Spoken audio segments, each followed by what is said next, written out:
አምላክ እናቴ ያላትን እኔ እናቴ ላለላት ነው እንዴ? ፈጣሪ እናቴ ካላት እኔማ ሎሌሽ ነኝ ብላት ኧረ እናትም የሆነችን በቸርነቷ ነው። አንደኛ የእግዚአብሔር ቸርነት ይገርማል። የሱን እናት እኛም እናታችን ሲል ለነገሩ ፈጣሪ ቅናት የለበት አይደል?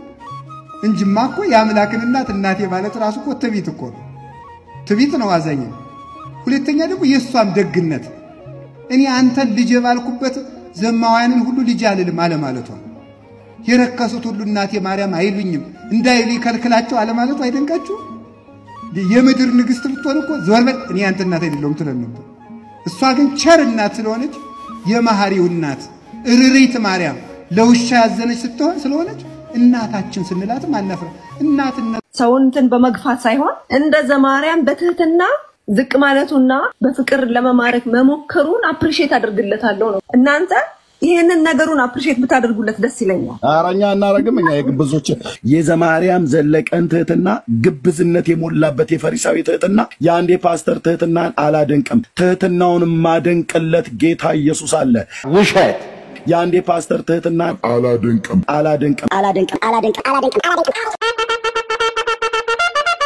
ትህትናውን ማደንቅለት ጌታ ኢየሱስ አለ። ውሸት ባልን ጥሯት ሼር አድርጓት። ስሜቴን አልደበቅም። ስትናገር በጣም በቃ ደርዝ ያለው ነገር ነው የምታወራውና ምንም መደበቅ የማያስፈልገው ኦፓል በጣም ተናጋሪ እህትናት። የአንዴ ፓስተር ትህትናን አላደንቅም። ተናጋሪ ማለት የዝም ብሎ አርቲ ቡርቲ የሆነ ነገር አይደለም የምታወራው። ስትናገር በቃ አንደበተ ርቱዕ የሆነች ሴት ነች።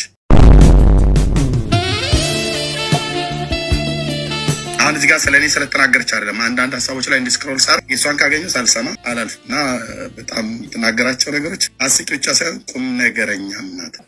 ኦፓል ግዴታ ማምለክ አይጠበቅባቸውም። ሉሲፈርን እግዚአብሔር ነው ካላመለካችሁኝ አናታችሁን እቀጠቅጣለሁ ብሎ የሚያስፈራራው። ጥልቁ ሉሲፈር ግን የእውቀት የብርሃን አምላክ ነው። የዘማርያምን ትህትና አድንቁ ብለሽ ብትይ አላደንቅም። የፓስተሩን ትህትና አድንቅ ብለሽ አላደንቅም። የማደንቀው ትህትና የውዴ የኢየሱስ ክርስቶስ ብቻና ብቻ ነው። እሱ ትህትና ይገዛኛል። ውሸት ጽጌ ማለት ይቆማል፣ ይዘመራል። ጽጌ ማለት የከበሮ ሾው አይደለም። የከበሮ ሾው አታርጉት። እስክሳ አይደለም። እንዲህ የተሽከረከረኛ ከበሮ አመጣጥ ስታይል የምናሳይበት አይደለም። ስደቷ ነው ከልጇ ከወዳጇ ጋር ቢቻል የሚለቀስበት ነው። ቢቻል የሚለቀስበት ቢቻል የሚነባበት ነው። ስደቷ እኮ ነው። አንተ የሚያስቅ እኮ አይደለም። እኔ ምን ሰዎች እኔ ምን ይሁን ነው አላውቅም። እንዴት ምን እንባረከው ታዲያ? ከበሮ ይመታል። አዎ ማለት ጽጌ ይቆማል። አዎ የበረቱ ክርስቲያኖች እኮ የፈቃድ ጾም እየጾሙ ነው ያሉት። ይደረጋል እኮ አዎ። የጽጌ ጾም ግን የጽጌ ማህሌት ግን እስክሳ ግን አይደለም። ማስተት ከሆነ ማንኛው ነገር ስተት ማህሌተ ገንቦ ከሆነ ወይ ይንገሩ እንዴ። ማህሌተ ገንቦ ማለት ልክ እንደ አይነት ሰርጉ ጊዜ የነበረው አረበረበ አይነት መዝሙር ከሆነ እሱ ማህሌተ ገንቦ ነው።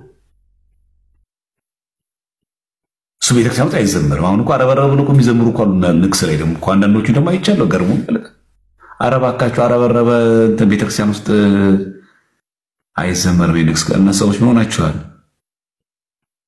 የሚዘምረው እኮ አረበረበ እኮ ሰርግ ላይ ነው። እሱንም ቤተክርስቲያን ውስጥ እኮ አይደለም።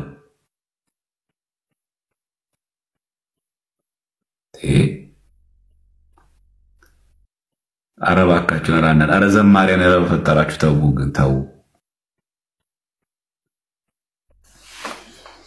ነሰነኙንም እያያችሁ እንጂ አረበረበ የሰርግ መዝሙር ነው። ያው ማህሌተ ገንቦ የሚባል ነው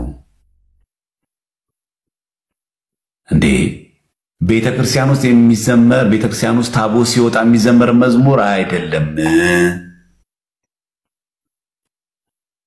ይሄን እንኳን የምትጠይቁት ቤተክርስቲያን ውስጥ አይደለም የተዘመረው።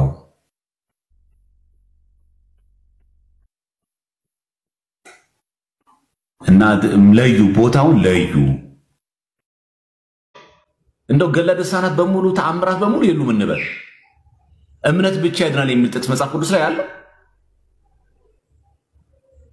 ክብር ለእግዚአብሔር ብቻ የሚል አለ ስግደት ለእግዚአብሔር ብቻ የሚል አለ ኢየሱስ ብቻ የሚል ትምህርት አለ መጽሐፍ ቅዱስ ብቻ የሚል ትምህርት አለ በመጽሐፍ ቅዱስ ብቻ ከገድለ ድርሳናት ወጥተን ራሱ ስለዚህ ፕሮቴስታንት ወገኖቻችን ራሳችሁን አታሳውሩ አታሞኙት በገድላትና በድርሳናት ተቃውማችሁ ወጣችሁ አታስመስሉት ገድለ ድርሳናት ባይኖሩ ኖሮ ስጋ ወደሙ የዛለ ህይወት ያሰጣላችሁ ታምኑ ነበር ገድለ ድርሳናት ባይኖሩ ኖሮ በጥምቀት የኃጢአት ስርየት ይገኛል ብላችሁ ታምኑ ነበር ለምን ራሳችሁን ትሸውዱታላችሁ ፕሮቴስታንት ወገኖቻችን በዚህ ልክስ መሞኘት ለምን አስፈለገ እና አታስመስሉ በዛ ትላንትና እንዳልነው ገድለ ድርሳናትም ስለተቀበለ አንድ ሰው ከኛ ጋር እንዲሆን አይችልም በነገራችን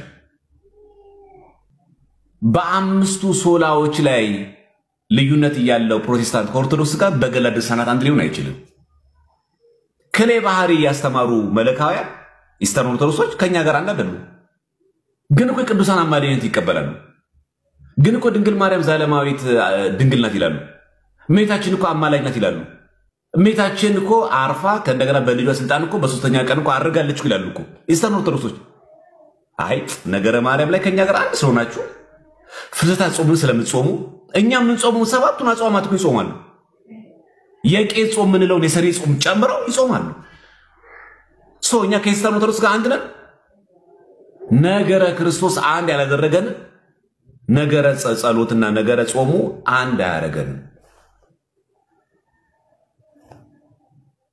ታችሁ አንድ ያደረገን ይሄን ፕሮቴስታንቶች በደንብ ማወቅ አለባችሁ የድንግል ማርያም አማላጅነት ስለምትተቀበል የሩሲያ ኦርቶዶክስ ቤተክርስቲያን ቅዱሳት ስዕላት ስላላቸው መሰዊያ አልተር ስላላቸው ስጋው ደሙ ስላላቸው ቄስ ስላላቸው ስርዓት ስላላቸው የግሪክ ኦርቶዶክስ እኮ ህፃናትን በ40 ቀን ታጠምቃለች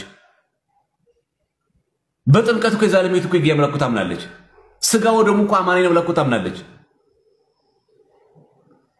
ከሌ ባህሪ ካልክ በኋላ እነዚህ ሁሉ አይሰሩም ሁለት ባህሪ ካለ በኋላ ድንግል ማርያም ታማልዳለች ወይ ባይል ገድለ ቅዱሳን ቢቀበል ባይቀበል ገዳማዊ ህይወት ቢኖራቸው ባይኖራቸው ምን ነገር ዋጋ የለውም ስለዚህኛ ከኢስተርን ኦርቶዶክስ ጋር የተለየ ነው ገድለ ድርሳናት ስለማይቀበሉ አይደለም ገድለ ድርሳናቱ ከኛ የበለጠ እኮ አላቸው እና ፕሮቴስታንት ወገኖቻችን በእኛና በእናንተ መካከል ያለ ልዩነት ገድለ ድርሳናት አይደሉም ገድለ ድርሳናት ላይ ብትስማሙ ኦርቶዶክስ መሆን አትችሉም ይሄው መለካ እንዳልቻሉ ኢስተርን ኦርቶዶክሶች እንዳልቻሉት ማለት አትችሉ ገድለ ድርሳናት ብትቀበሉ መራሱ ስለዚህ ነገር ሃይማኖት አንድ ያላደረገው ነገር አስተምሮ ምንም አንድ ሊያደርገው አይችልም ይሄ ለሁላችሁም ትምህርት እንዲሆን ነው እና ፕሮቴስታንት ወገኖች እንደው አሁንም ደጋግመን እንደምንላችሁ ምናልባት በእነዛ ሰዎች ቤት እየገባችሁ በጥላቻ ውስጥ ከወደቃችሁ እባካችሁ አይነ ልቦናችሁን አብሩ የእግዚአብሔርም ይክፈትላችሁ ይርዳችሁ ምክንያቱም ታውሮ ከመሄድ በጣም አደገኛ ስለሆነ እንጂ የለውም በቃ አለቀ እና በዮሐንስ መጥምቅ ገድል አትሸፈኑ የኛ እንትን ነው የኛ ድካም ነው የኛ መወጣት ነው ሁሌ ጥገኝነት ተአምረ ማርያምም አይደለም ገድለ ዮሐንስ መጥምቅም አይደለም ገድለ ጊዮርጊስም አይደለም እነዚህን ሁሉ ገድላትን ጋር አይደለም እናንተ ጋር እኛ ጋር ልዩነታችን እሱ ቀጥሎ የሚመጣ ነገር ነው ስለ መጽሐፍ ቅዱስ ነው ልዩነታችን በሚስጥረ ሥላሴ አንድ ያልሆን ነው በተአምረ ማርያም አንድ ያልሆን በነገረ ክርስቶስ አንድ ያልሆን ነው በነገረ መስቀሉ አንድ ልሆን አንችልም በመጽሐፍ ቅዱስ ቀኖና ሳንግባባ ነው ስለ ገድለ ድርሳናት ምንግባባ ስለ ቅዱስ ሱፊት ሳንግባባ ነው በገድለ ጊዮርጊስ ምንግባባ እና አሁን እየመጣ ያለው ትንታግ ማህበረሰብ አትችሉትም በቃ ይሄ መንገድ ላይ ቆሞ ሞንታርቮ ይዞና ኢየሱስ ጌታ ምናምን አሁን ቀረሱው እንደዚህ ለፍልፈ እንዲጮኸ የምትቀይረው ሰው የለም አሁን ማንንም አይሰማም ጀግና ከሆንክ ልብ ካለ አምስቱ ሶላዎች ላይ አምስቱ ብቻዎች ላይ መጽሐፍ ቅዱሳዊ መሆናቸውን ከመጽሐፍ ቅዱስ ማሳየት ነው ጀግና ከሆንክ ስለዚህ አሁን መንገድ ላይ ሆኜ ምናምን አሰናክዬ ምናምን እናንተ መጽሐፍ ቅዱስ አታውቁ ምናምን በመጽሐፍ ቅዱስ ስትይዟቸው ደግሞ ገድለ ድርሳን ላይ መወሸቂያ ጫካ እንደዚህ ማለት ሁሌ እንደዚህ ናቸው። ስለዚህ የኛ ቤተክርስቲያን ትምህርታችን የተመጠነ የታወቀ ነው። ከፕሮቴስታንት ጋር ልዩነት በገላት ድርሳናትን ብትቀበሉም አማላኝነታቸው ብትቀበሉም ይሄ ዶግማቲክ ነገር ልዩነት ባለበት አንዳንዱንም ልክ ከኢስተር ኦርቶዶክስ ጋር አንድ እንዳልሆን ነው።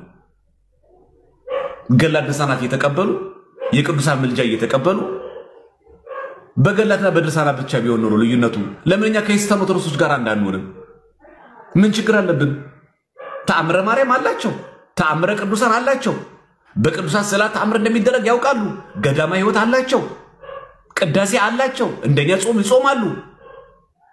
ሁለት ባህሪ ካልክ በኋላ እነዚህ ሁሉ አይሰሩም ነው ኦርቶዶክስ የምትለው። እና ፕሮቴስታንት ወገኖቻችን በገላት በድርሳናት የተጋጨን አስመስላችሁ ቪዲዮ ስለሰራችሁ ቆርጣችሁ ስለሰራችሁ ስላቀነባበራችሁ ሊሆን አይችልም። እና በትልቅ አድርጋችሁ በቃ ገድሌዋል ይቀጥላል ምናምን ልክ እናንተ በቃ እናንተ አርበኝነት ያመጣው ሞገድ አድርጋችሁ ታስመስሉታላችሁ። እንደዛ አታርጉት፣ ራሳችሁም ያስገምታችኋል። ዛሬ ደግሞ 8 ሰዓት ላይ መግለጫ ይሰጥ ደግሞ የበለጠ ነው ታፍራላችሁ።